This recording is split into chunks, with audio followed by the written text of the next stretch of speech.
isang sigarilyo, sisindihan, hihitin,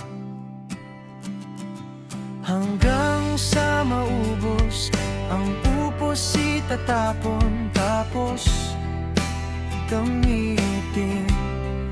Yan ang ginawa mo sa akin. Dahil unti ka na lumalayo sa aking piling, unti-unti mo na rin tinatanggal ang pag-asa na maging tayo pa.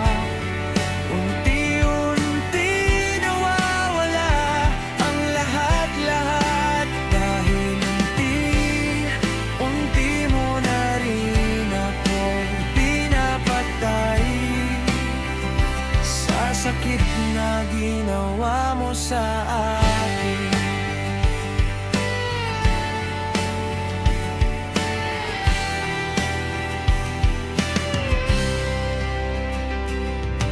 Bakit ba nagkaganito